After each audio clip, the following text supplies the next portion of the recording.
You're listening to an Anazao Ministries podcast.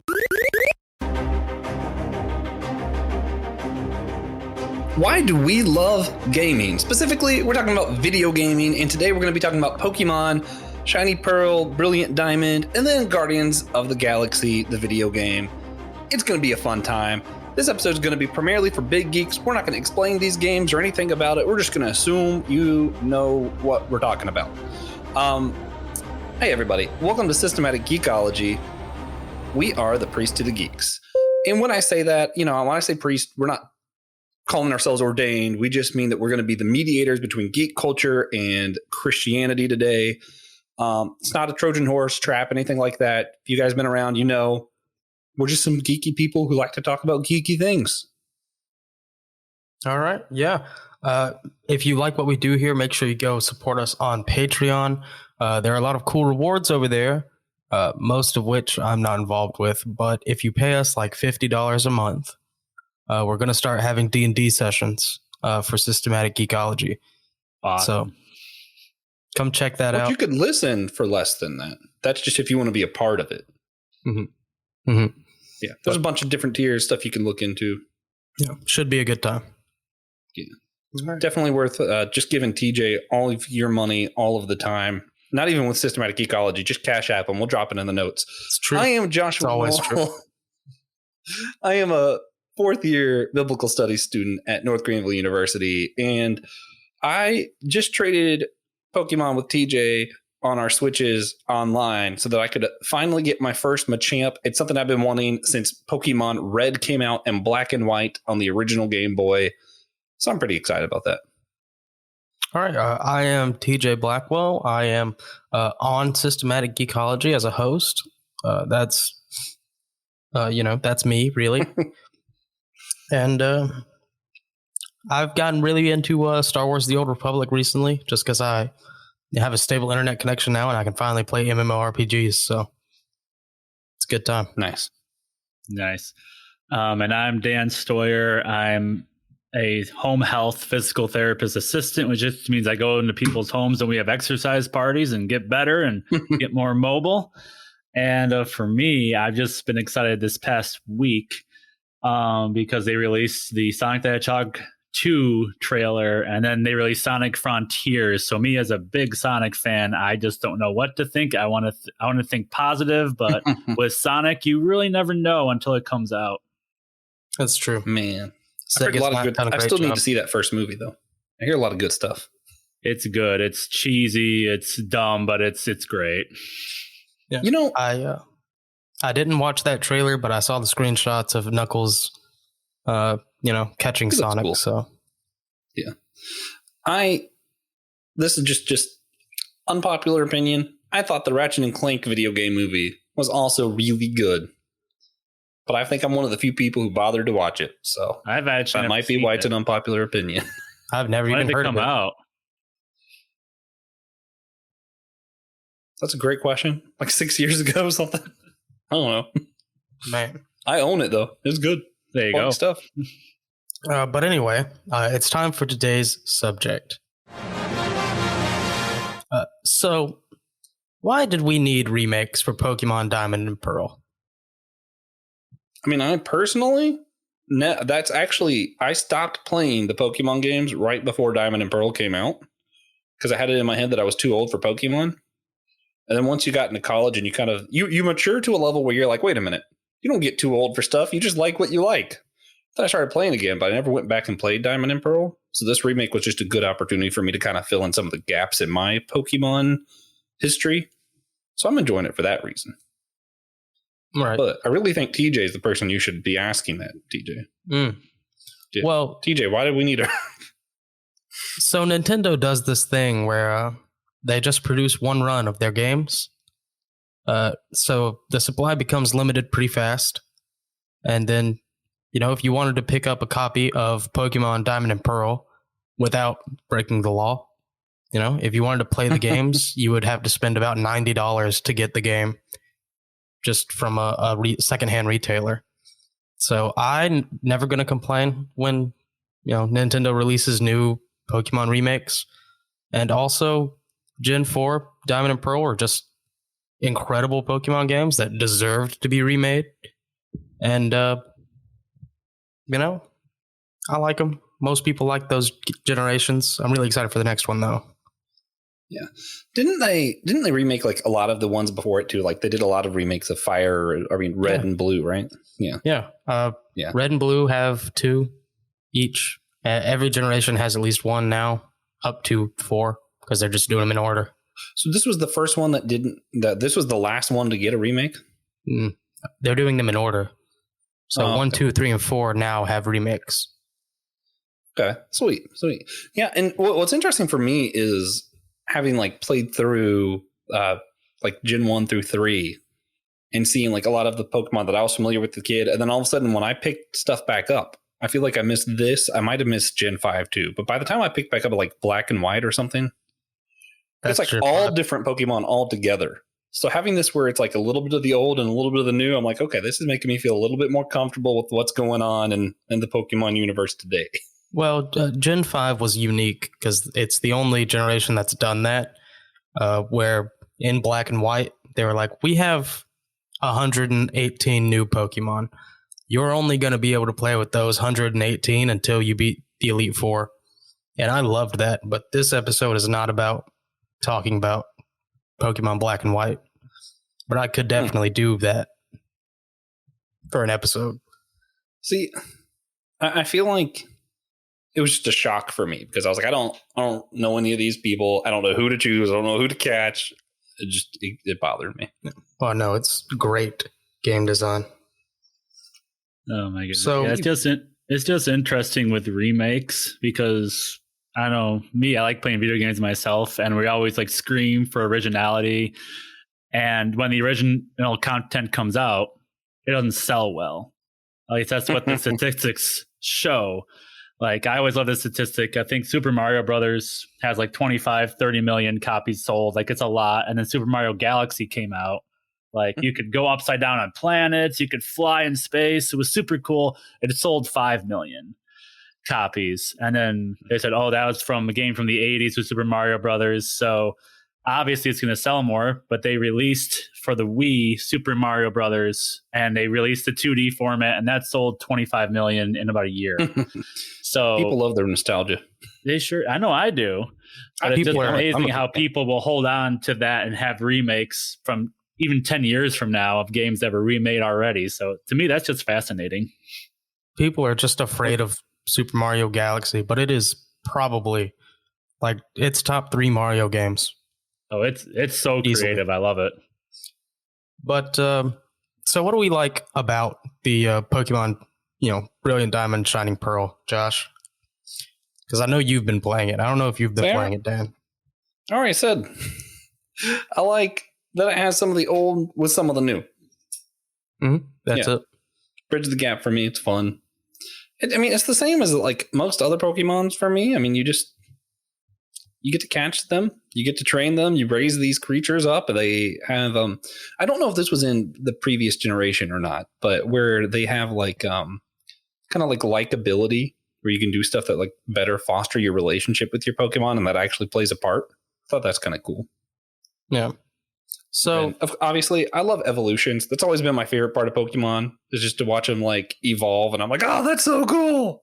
Especially when I don't know what they're going to become, which I've run into a few of those with different Pokemon of this that I don't know anything about. I'm trying to think. I don't know any of their names. I'm really bad at this. But like all 3 of the starters I've never seen before. So watching them evolve, I'm like, this is awesome. Man. But yeah, that's crazy. I know a dude with an Infernape tattoo. The fact that you've just never seen him before is crazy. But is there anything you don't like about Shining Diamond or Shining Pearl? I mean, it still has that feel where it's a little easier than I remember Pokemon being back in the day. But I don't know if that was true of the original make of it, or if that's just what they're doing with these remakes. Right. So, I have a lot of thoughts about these games because I love Diamond and Pearl. I probably played several hundred hours on my original copy of Diamond. But I really enjoy the remakes. They did get easier. because of the experience share. You can't turn it off. So every fight, all of your Pokemon are getting experience instead of just the ones that participated, which, they've been doing that for a couple generations. I've been trying so hard to figure out how to turn that off. Yeah. And in Sword and Shield, you could turn it off, but not in these remakes. I love the Grand Underground, the reimagining of the underground tunnels from the originals. So what was it like originally? Just tunnels. Oh. There were no big open areas. There were no overworld Pokemon. I think they've done a good job at transferring that system from 2 screens to 1. Because previously it was, if you played the games, you know what it was like. It's hard to explain, but I kind of like the art style. I know a lot of people hate it. I think it looks good. Yeah, I'm a big fan. Actually, I read those complaints and I was like, I am Josh with the bad opinion, so I probably don't know what I'm talking about. Yeah, I'm glad you like it too. That makes me feel better. Pokemon's supposed to be cute. Yeah. What's your favorite part of Pokemon, like in general? Battling. Yeah, that makes sense. Mm-hmm. Very fun. All right. Well, what do you know of any misconceptions with Pokemon? Because I don't. No. All right then. So 0 to 10. Don't. Pokemon Brilliant Diamond, Shiny Pearl. I'd give them an 8.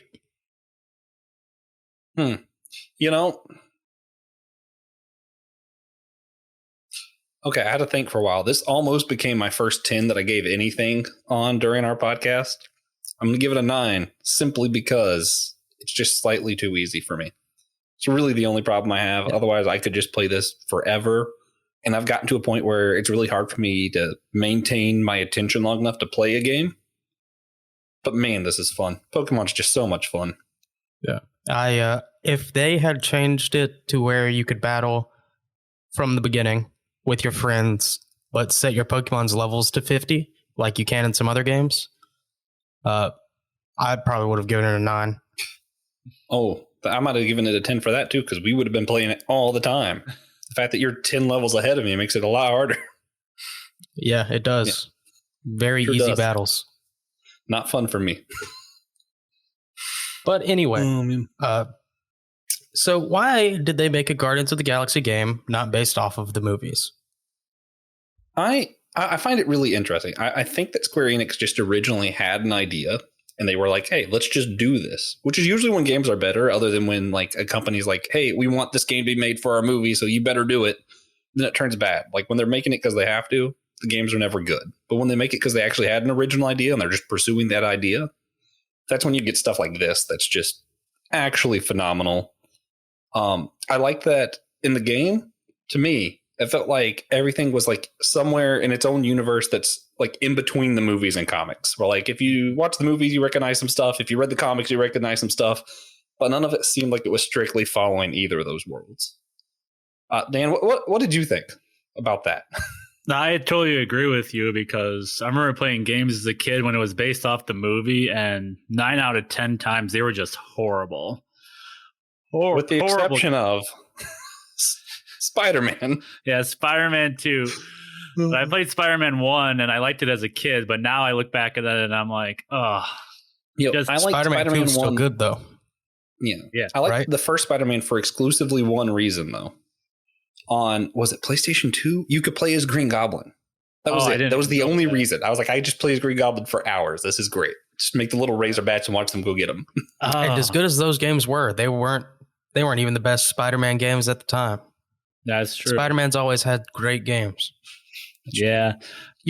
Most unranked Spider-Man game, probably Web of Shadows. Ultimate Spider-Man. It's also a good one. Yeah. But Web of Shadows, it was like the graphics were bad. Some of the dialogue was bad. But man, that gameplay was super on point. And the storyline was great too. Yeah. But this is about Guardians of the Galaxy. Yeah, it is. Yeah, it is. And just with your point about like taking like not following the movie. I mean, we already have a game that did that with Spider-Man for the PlayStation 4, and now it's its own universe. Oh, yeah. So just how you can build off of this now and create its own universe and still be good and phenomenal. I just love that they're going outside the box while still kind of staying in it with those characters. But it's a good time to be a video gamer right now. Oh, yeah. You know how much fun I had? Because they have like the skins. And this game was very much like old school, for like one player, third person, just adventure game, which was great. But like you find like the little collectibles and you'd get these skins. And if you change if you changed, I forget who all does it. But I know when I changed Drax to the movie skin, he was like, this reminds me of Quill said there was this movie of us. And I'm like, yeah, perfect. Love when games do that. It's great. Of course, just like the movies, the big thing is the music. Yeah, that was cool. I love that they incorporated that. There's a lot of teamwork where you like involving your team and deciding what happens as far as like, as you're playing as Quill, you're playing as the leader, but you're deciding when to, joke around with the guys, when to stand up for Rocket, which I always stand up for Rocket. I think it's animal cruelty not to. There's several times in the game where Drax's like, let's just throw Rocket over there and let him do it. And I'm like, oh no, we're all gonna go, buddy. But I could let him do it. I don't know what happens if I did, but Now, what did you think, Joshua, of just I've read in reviews that you only get to play as Star-Lord. How does that feel? Would you wish that you could play as all of them, or is that okay just playing as one? Yeah. See, I was slightly skeptical of it till it came out. But it works so well. It makes it where part of Star-Lord's, powers or abilities is being the team leader. You got to think it's not Star-Lord of the MCU. He's not the same whiny, irresponsible kid that he is in the movies. Hate that character. But he's a little more mature. He's not, super mature or anything, but he's good at commanding the team, being like, hey, let's do this, rallying people together. In that aspect of all throughout the game, you're having to make decisions as the leader, and that impacting what happens in the game and how well you do. That made it a lot of fun for me. I like games that give you the ability where your choices matter. And it was interesting that they were able to do that without making it like super RPG. There's still like a single storyline, but your choices still made an impact. So that was cool. Is there anything about the game you didn't like?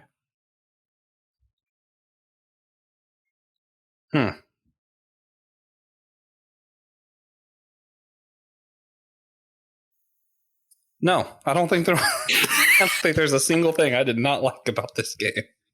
All right. So if how we're about going to rate it, length-wise? Is it short, long? How's the length for you? I liked it. It was probably a little short for some people. I felt like it was pretty appropriate. It told the story it wanted to tell, and it left it at that. And I was like, that's all I wanted you to do. Okay. I thought of one thing. I do wish there was more variety, but that's partially because it reminded me a lot of Ratchet and Clank, the old Ratchet and Clank games. So the fact that I only had one weapon, I was like, oh, come on, guys. I want to like go select mini nuke and literally nuke these guys. But, that's not what the game was. So it's not really a complaint. It's just kind of okay. Be cool if they had that. Yeah. Unfortunately, Peter Quill did not have a mini nuke launcher in any of the Guardians comics that I've read. Yeah, they should get on that, though. Yeah. Could make the comics a lot shorter. Yeah, but if I was to rate it 0 to 10, I'm going to give that one a 9 also. And that's just simply because it wasn't, to me, it didn't stand out as a game. It was fun. It was a lot of it's something that I could pick up anytime and just play, but it didn't stand out. Like, I'm never going to be like, oh yeah, that was one of my favorite games. It was just a lot of fun. Are there misconceptions about this game, or is it too new? I think it's too new. If there were misconceptions, it would probably just be that people think it's the Guardians from the movie, because that's just the only Guardians people know right now. Yeah. But yeah, meh. All right. Well, if you like that, if you like what we talk about, head over to Facebook, join our Facebook group. It is great. I've heard. I don't use Facebook, but it's great for you guys. A lot of our hosts are active on it, and it helps us so much when you share an episode, even if it's just to our own group. So it would mean a lot to us if you would do that for us. Yeah. So we talked about two very different games, but I do have to ask, just thinking about the theological and philosophical themes in general, what are some themes that stick out to you guys just about gaming? This is like our first real just gaming episode. So what are some problems that arise with gaming in our world? Oof. Toxicity. Elaborate. No. Okay. Dan. For me, it's just misconceptions, I would say, are not getting to know thoroughly about someone that plays games. I mean, for instance, I know people that if you would tell them, oh, I play Call of Duty or whatever, they'd automatically think that you want to go out with a gun and start shooting people. So for me, there's a lot of misconceptions about Christians as well, where if you just tell someone I'm a Christian, then they have all these misconceptions and they already judge you from the get-go. So for me, there's just a lot of walls to break down, and it's just great talking about gaming, because normally when I talk about gaming, I get called a nerd, geek, obviously, but then I get a little weirdo thing. I'm like, Dan, you're 32. Why are you still playing games? And I'm like, it's fun. Yeah. And games are like increasingly being made more and more for adults, I feel like. Oh, yeah. So getting into like the misconception stuff too is like, how many people blame, violence and shootings and all this different stuff in the world on video games, or, people think that you're antisocial and it's because all you do is play games. When honestly, from my experience, most of the time, people who play games aren't antisocial because they play games. They play games because they're antisocial. Yeah. So I just prefer these people. That's really changing a lot these days too, because most people have Discord or some other way to talk to their friends who they play games with, and they can play games with them online, or just play games separately and hang out with each other virtually. It's all the time. People do it every single day, and it's just not as antisocial as it used to be. It's true.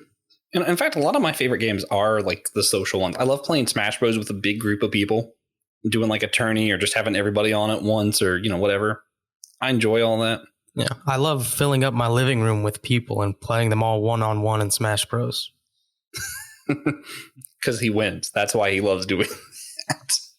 But even games that I like, Pokemon growing up, it used to be maybe if you were lucky, your parents got you like the extra attachments and all the stuff so you could connect your Game Boy to someone else's Game Boy, and y'all would stand 1 foot away from each other and connect and trade. And now it's like, yeah, DJ and I, neither of us are like particularly wealthy, had to buy anything extra really other than Nintendo subscription. And we're just like, yeah, we'll just trade Pokemon and battle real quick. And we're like 2 hours away. Just not a big deal now. Man, I still remember when I was excited to get a Rumble pack for my N64 and a memory card. Yeah. You should be, especially now. Those were the case. Those Rumble packs got expensive. That's true. Yeah. Oh man. So specifically with these games, I was thinking of like with Pokemon, I feel like evolution's a big thing. Like a lot of people, which we kind of touched on this in a different episode, like people do where Pokemon are like little monsters and it's demons or whatever. And I don't know, people have weird thoughts about Pokemon. I'm ignoring those people today. I think the evolution aspect of Pokemon is a lot more interesting because of how anti-evolution Christians are. TJ, does the Christian anti-evolution aspect, should that apply to Pokemon? Should Christians who hate evolution be keeping their kids from Pokemon? No. What Pokemon do is not evolution, it's metamorphosis. Like a caterpillar turning into a butterfly. There are like 4 different Pokemon who start as caterpillars and end up as some form of butterfly. And it's like Literally. each step's considered an evolution. Yeah. I did know a lot of people whose parents didn't let them play Pokemon because they knew they evolved and evolution is bad. But Pokemon evolution is nothing like the real theory of evolution in the slightest. It's just these animals change. Just real life animals change. Yeah. I don't even know why I called them evolutions. Yeah. I actually feel like it might be partially because this game is not made from people who primarily speak English. And I feel like it might just be being more true to the word evolution than a lot of us are, because a lot of us just lump all these different theories and ideas together as like, this is evolution, instead of like, no, like I, as a human, like just my spirit evolves throughout time as I have all these different experiences. Like evolution is just something that does happen. It's just once we get into this thing where we throw evolution together with the Big Bang Theory and with macro and micro evolution and with all these other things. And it's like, okay, guys, you got to be specific about what we're talking about. And Pokemon, when my Pikachu becomes a Raichu and he's just a slightly bigger version of Pikachu with the same ability, is like, that is not the same thing as being like, yep, they're telling us to believe in the Big Bang Theory. Yeah, I agree with you guys. And I'm going way back to the Harry Potter episode that I was a part of. And that was a fun conversation because I grew up in the church that had pamphlets against Harry Potter. Well, my school had pamphlets against Pokemon. And I wish I would have kept one because it's laughable. They go through each character and say how, oh, Professor Oak, he's terrible. And Team Rocket, watch out for them. There's gay vibes with them. And I'm just sitting there like, That's true. what is going what is going on? Like they bashed it so much. And I remember like in children's church growing up, like they would have people bring Pokemon cards up to the front of the stage and have them ripped in half, saying that it was a good thing. And saying that, Jesus will be so happy for you now that you ripped your Pokemon cards. So some of those might have been worth money one day. Come on, guys. They probably were, quite honestly. But the fact that the culture went that far, that they thinking that ripping up some cards was actually like bringing them that kid closer to Christ. So, yeah, that's that's crazy. I don't have nice words for that. I don't either. That's just mass hysteria. Oh man. So I did want to bring us back to a Bible verse today, and I'm getting more gaming in general with this. So Ephesians 2:10 says, "For we are God's handiwork, created in Christ Jesus to do good works, which God prepared in advance for us to do." And I'm coupling this with the idea of Imago Dei and like old school Genesis, thinking of like how we are made in the image of God. And part of that is that we are creative, like God is creative. And I feel like a lot of our draw to video games is because we can experience these worlds that we just created. And it's something about the creativity in our minds that just love that. And yeah, that's where I'm at with that. Guys, what do you guys think about as far as like, how do we inherit God's creativity? Well, I think there's a lot to be said even about the way you play some games. Like probably the best example is Minecraft. Because Minecraft is where creativity shines.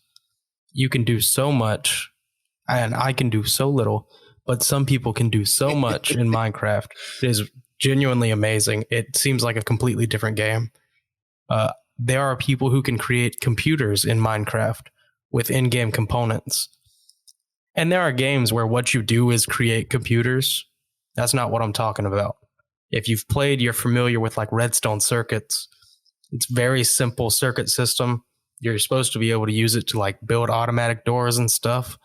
But there are entire computers in Minecraft now. Like one dude created a magic deck, Magic the Gathering, that works as a Turing computer. Man. But man, wow. Minecraft is crazy. Yeah, the deck's pretty cool. It plays. Look it up. There's like a 3-hour video on it. Oh, I will not be looking that up, DJ. Yeah. But that's interesting. Just for me, I like how, God made us creative, but also we can choose what to do with that creativity. And for me, it's the effort put into something. So, and just because something looks good doesn't mean a lot of effort was put behind it, or the character that you use doesn't mean that the effort will be behind it. I think of Superman 64, like one of the worst video games ever made, where you just fly through rings the whole game. And you can't even do that. I enjoyed that for 5 minutes. Yeah, exactly. Or when TJ brought up Minecraft, I mean, the game doesn't look good, but there's a lot of creativity and things you can do in that game.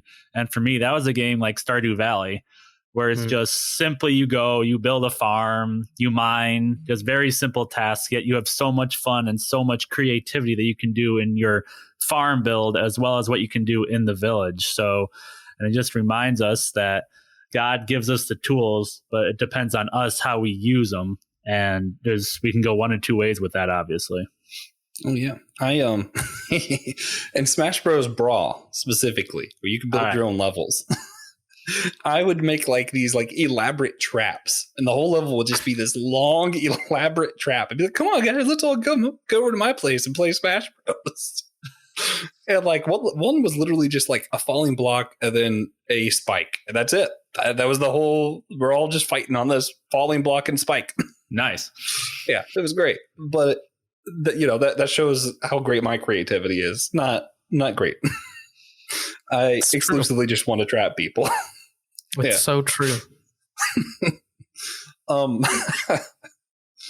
But I do wonder, and I'll throw this one at Dan first, since TJ answered the last one first. Do you think that expressing this creativity that we have in God, even in these just like silly, fun ways, do you think in some way that is a type of worship? I think or can be. I think it can be. Of course, there's a fine line with video games, because I know growing up as a kid, there'd be times where I'd be more focused on games than my relationship with God, especially as a teenager, where that would overcome and become an idol in a way. But I mean, it's a great way to socialize, like you said. Like, it's great to get some group of friends. We'd play some video games, then talk about the Bible and pray a little bit. So it's definitely a way you can incorporate that into your Christian life. But there's definitely a fine line between it worshiping and giving glory to God, and then bringing that glory upon yourself for definitely a video game. Definitely like Smash Brothers Brawl, if you're on a roll and can't lose. Yeah. I was for a I won't say very short time, but I was like global #1 at Ratchet & Clank Up Your Arsenal for a while. That was pretty great. Whoa, look at this guy. Yeah, it was a fun time. How long were you on top? I'd have to pull it up and see. I think I can pull it up and just see that in history, but it was a fun time. Oh. I would have my family come over during like New Year's and stuff, and we would do, because it was up to 4 players. So it'd be them 3 versus me. And if they could kill me once, then they won. It was a fun time. Nice. Yeah. TJ, what about you? Do you think just expressing our creativity just by playing games in some way can be a type of worship? Yeah, I think so. There are a lot of games where you can just do specific things that could definitely count as or be worshiping God. Like Minecraft, you build the Sistine Chapel. Pretty good project. But you're going to tell me playing Doom that going to hell and killing demons isn't worshiping God? Come on now. Oh, man. That seems pretty holy to me. Yeah. Well, and then I'm going to take it a little bit further, but I think, as in most things, it depends on your intentions, right? Even if you're just playing Minecraft and you're just, because that's the easiest one when we're talking about creativity. Yeah. And you're just building, a giant elephant. I don't know what people build in Minecraft. Building your house just on a nice green hill. I feel like if you're doing it and you're intentionally like reflecting on how amazing it is that God was able to create everything, and how you're doing this with this house, reflecting God, and you're reflecting on your own God likeness. If you're being intentional about it, even if all you're doing is building a house, I feel like it can still be worship in that way. Yeah. I don't think it has to explicitly be you saying, "Dear Jesus, I built this house for you," for it to be worship. You know what I mean? Yeah. Mm-hmm. Yeah. All right. Now it's time to wrap up. So, Josh, what do you recommend right now? What are you into that you think the audience should get into? Just to keep it video games, I'm gonna actually say the Guardians of the Galaxy game. Since neither of you two have played it, I want to tell our audience, if you guys haven't played it, it is seriously one of the most fun games I've played in a while. It borderline deserved the 10. I mean, it's not a spectacular, huge story. It's not going to be end game, but the story is compelling. The playing's a lot of fun. It's a good time. Dan, what do you recommend for everyone right now? For me, I've been a big Rocket League player for about 3-4 years. Really, really fun game. Really simple game, but it's played in so many variety of ways. But recently, they just released an app called Rocket League Sideswipe for your phone. And for a phone app, it is pretty close to the actual game in a 2D format.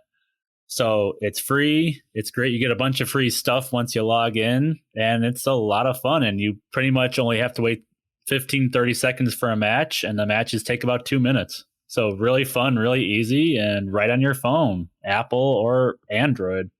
Nice. That is a great recommendation. I'm gonna check that out myself. There you go. For me, I think everyone should. I can't really recommend playing Star Wars: The Old Republic. Massively multiplayer online games are not for everyone. But you should play Star Wars: Knights of the Old Republic. They're remaking it. You can get it on your phone. You can get the old one. It's like $10, $15. It's one of the best games I've ever played, and I'm spending $180 on the remaster. Does it just cost that much? No. That's the big collector's edition. Okay. Can TJ and I are going to collectively do an anti-recommendation also. Please do not buy any new versions of Skyrim. The more you do that, the less likely the next Elder Scrolls game to come out will be. So please stop buying Skyrim. It's true. Please stop. Just play Elder Scrolls Online. I want to go to Hammerfell so badly. I'm ready for them to make the one after Hammerfell because I want to play in the Black Marsh. That would be cool too. All right. Next, we'll be doing our Elder Scrolls episode next year as soon as you guys stop buying Skyrim. Right. But Josh, where can people find you online? Again, Joshua Knoll. You can find me most places just by looking up my name or the Whole Church Podcast. It's just a show TJ and I do where we talk about church unity and we interview people from all kinds of different denominations. I've had a Mormon family on, Catholic priests, Orthodox priests, Pentecostal preachers, home church leaders. It's a great time. All right. What about you, Dan? For me, you can check me out at www.finishlast.facebook.com/finishlastpodcast, as well as my Twitter at finishlastpod. I just run a show called Finish Last where we try to find ways to live like Jesus in the modern world, which has been an interesting journey this past year. So just diving into how Jesus would deal with certain situations or certain things that are going on in our world right now, and it is quite a time with a bunch of guests. So if you have time, check it out. All right, and if you want to check me out online, like Josh was said, we do have a podcast called the Whole Church Podcast, wherever you're listening to this now, or you can follow me on Instagram at manifinesse.destiny. That's MANIFINESSE.DESTINY. And that's pretty much it. I'm not a very social media person. I just lurk a lot. So go to our website in the description to let us know what you've been geeking out on and what we should be geeking out on. We'll probably cover it in an episode. We contain multitudes. And remember that we are a chosen people, a geekdom of priests.